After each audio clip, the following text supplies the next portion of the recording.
Hello, my wonderful students. Do you find it difficult to read the news in English because there are so many words you don't understand? Well, let's fix that. We're going to read a news article together and I'll explain everything you need to know.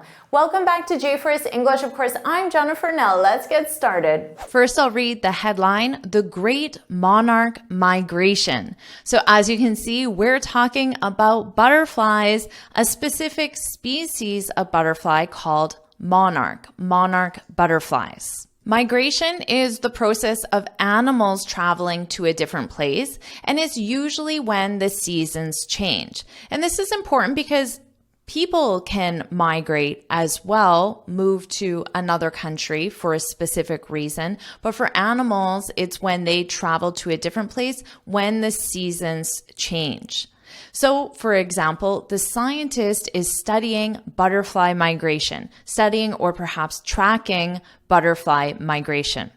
Now, don't worry about taking any notes because I summarize everything in a free lesson PDF, so you can look in the description for the link. Now, let's continue and learn about these beautiful insects. Unlike most other insects in temperate climates. Let's talk about unlike because simply by using this word at the beginning, I know without reading it that this next point is going to be different from this point. So this point is about insects in temperate climates. So this is going to have some sort of contrast to most insects. So unlike is a very powerful word to have in your vocabulary. Let's look at this example. Unlike other methods, learning English with the news, like you're doing right now, is interesting and engaging. So without saying this, it's implying that these other methods, it's the opposite of these adjectives because it used unlike other methods. Now, do you agree? Do you find this an interesting and engaging method for learning English? If you do, then put in the comments, you got that right, which is a casual, very natural way of saying, I agree. That's right. You're correct. You got that right. Put that in the comments.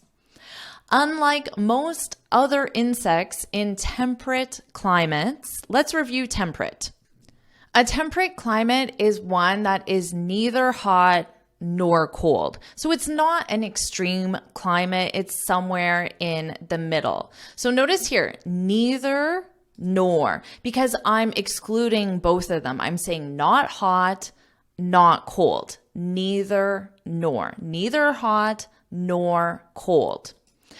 So what about your climate? Is your climate a temperate climate? I live in Canada, and most of Canada is temperate. Northern Canada, where nobody lives, or very small percentage of the population lives, would not be temperate because it is extremely cold, but most parts of Canada would be considered temperate. Monarch butterflies cannot survive a long, cold winter. Instead, they spend the winter in roosting spots. A roosting spot is a resting spot. So it's where the butterflies go to rest. They don't live there permanently. They only stay there when they're resting. Now, a roost is generally used with birds such as chickens. And a roost is, as a noun, a place.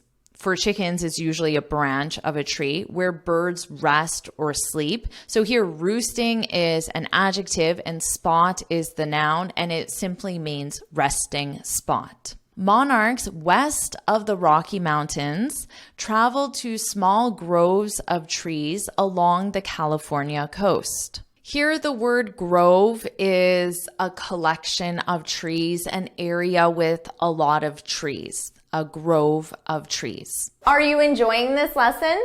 If you are, then I want to tell you about the Finally Fluent Academy. This is my premium training program where we study native English speakers from TV, the movies, YouTube, and the news so you can improve your listening skills of fast English, expand your vocabulary with natural expressions, and learn advanced grammar easily. Plus, you'll have me as your personal coach. You can look in the description for the link to learn more, or you can go to my website and click on Finally Fluent Academy. Now let's continue with our lesson. Those east of the Rocky Mountains fly farther south to the forests high in the mountains of Mexico. Let's take a look at here, east of. Let's talk about sentence structure for directions. You could say, I live in Canada, but then give the location, northern, eastern, southern, or western. I live in southern Canada. Now, notice my pronunciation and listen to the difference. I'll say it again. I live in southern Canada. I live in the south.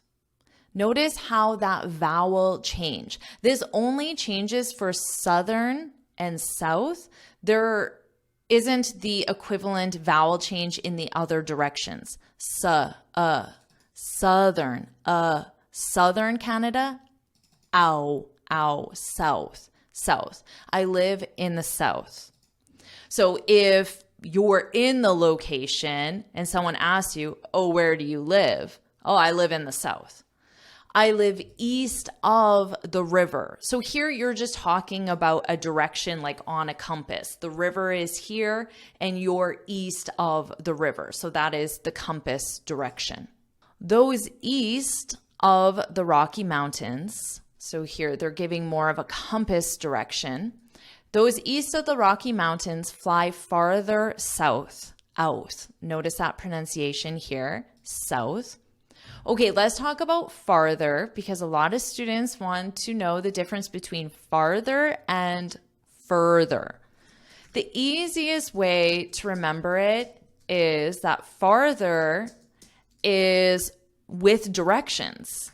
So when you're talking with directions or with physical distance, so which is generally with directions, so physical movement, but further is more hypothetical movement. You can think of it more as additional. So for example, does anyone have any further questions?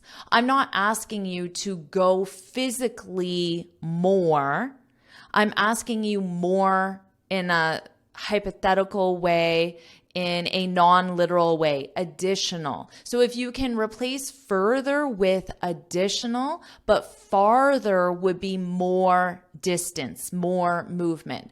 If you ever forget which one to use, I recommend using further because it's more common and native speakers are more comfortable hearing it.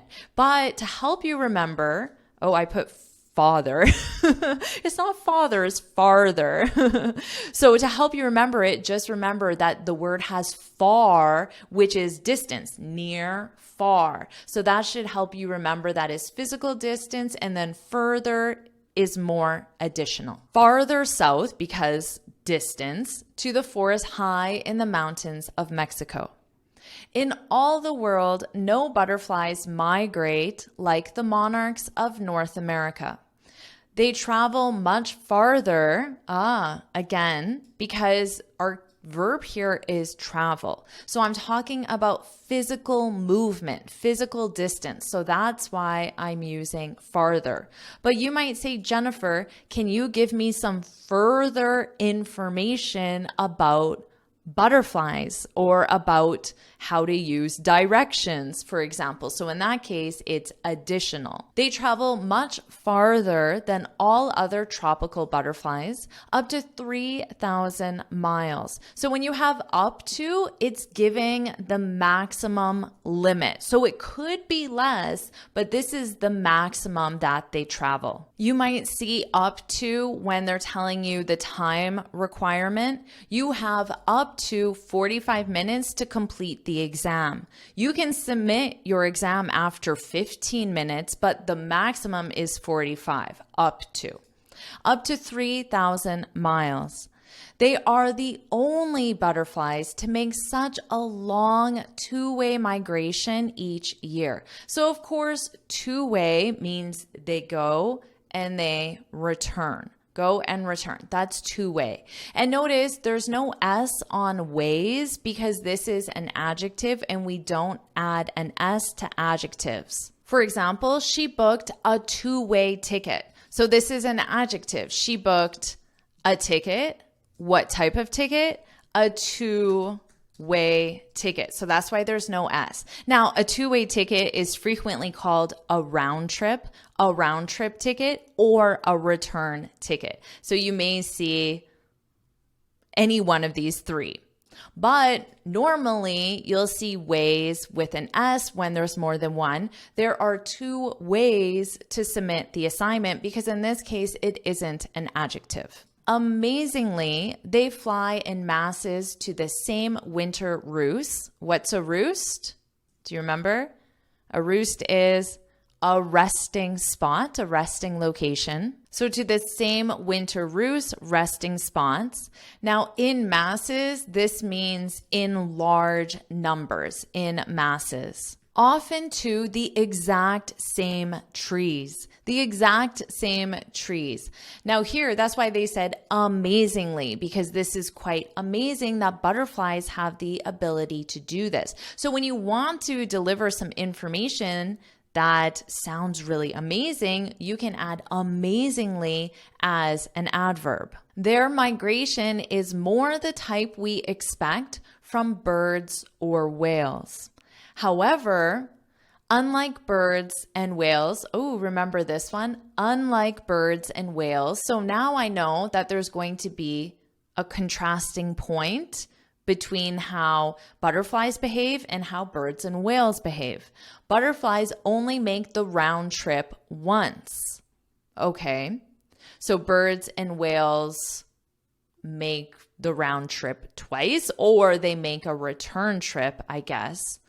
It is their children's grandchildren that return south the following fall. I guess because the life expectancy of a butterfly isn't long enough to make the return. Does anyone know what the life expectancy of a butterfly is? I have no idea, so I am going to Google it. But if you know the answer, put it in the comments and we'll see if it's right. So any ideas, the life expectancy? Well, it's 2 to 6 weeks, not very long, which makes sense why they don't make the round trip, the return trip. It's their children's grandchildren. Wow. So amazingly, it's their children's grandchildren. So there are many things in this article we could add amazingly to. Amazingly, it is their children's grandchildren that return south the following fall. Let's continue. I'm learning a lot about butterflies. Hopefully you are as well, and learning a lot about English at the same time. One unsolved mystery is how monarchs find the overwintering sites each year. What's an overwintering site? What word could we replace for site? Overwintering roost, because remember, that's the resting place, the resting site. We could call it their overwintering roost. Somehow, so by saying somehow, it's suggesting that they don't actually know how. Now, we could probably use our, without even reading it, we could probably add our amazingly, because I imagine what comes next is going to be quite amazing. Amazingly, but somehow the choice that they had actually expresses that they don't know the specific reason. Somehow they know their way, even though the butterflies returning to Mexico or California each fall are the great-great-grandchildren of the butterflies that left the previous spring. I certainly think we could replace somehow with amazingly. It does change the meaning though, because when you have somehow, it suggests that we don't know how butterflies are able to do this. How is it possible that a butterfly flew but then died, and then another butterfly died, another one died, another one died, and it's the third or fourth one that actually returned home. But that butterfly that returned home isn't the same butterfly that made the trip. So how do they know how to get back? So we could definitely say amazingly for that. They know their way even though the butterfly is returning. Okay, perfect. No one knows exactly how their homing system works. So their homing system, that would be their internal GPS basically. So you can think of it as their internal GPS or their internal compass. So here, no one knows exactly how. This is the reason why they use somehow, because again, remember, it expresses that nobody actually knows. And again, we could probably use amazingly for this as well. It is another of the many unanswered questions. Remember up here, they used unsolved mystery. So for a mystery, you can solve it. So the opposite would be unsolved, in this case, unsolved mystery. But for a question, you answer a question. And in this case, it's an unanswered question. It is another of the many unanswered questions in the butterfly world. So a very interesting article. We didn't learn the answer to some of this because we don't know the answers yet. They're unsolved mysteries. So now what I'll do is I'll read the article from start to finish, and this time you can focus on my pronunciation. The Great Monarch Migration. Unlike most other insects in temperate climates, monarch butterflies cannot survive a long, cold winter. Instead, they spend the winter in roosting spots. Monarchs west of the Rocky Mountains travel to small groves of trees along the California coast. Those east of the Rocky Mountains fly farther south to the forests high in the mountains of Mexico. In all the world, no butterflies migrate like the monarchs of North America. They travel much farther than all other tropical butterflies, up to 3,000 miles. They are the only butterflies to make such a long two-way migration every year. Amazingly, they fly in masses to the same winter roosts, often to the exact same trees. Their migration is more the type we expect from birds or whales. However, unlike birds and whales, butterflies only make the round trip once. It is their children's grandchildren that return south the following fall. One unsolved mystery is how monarchs find the overwintering sites each year. Somehow, they know their way, even though the butterflies returning to Mexico or California each fall are the great-great-grandchildren of the butterflies that left the previous spring. No one knows exactly how their homing system works. It is another of the many unanswered questions in the butterfly world. So did you enjoy this lesson? Do you want me to make more lessons where we review the news together? If you do, then put let's fly, put let's fly in the comments below. And of course, make sure you like this video, share it with your friends, and subscribe so you're notified every time I post a new lesson. And you can get this free speaking guide where I share 6 tips on how to speak English fluently and confidently. You can click here to download it or look for the link in the description. And in this lesson, I explain 300 words that you need to know for your daily speech, so make sure you watch it right now.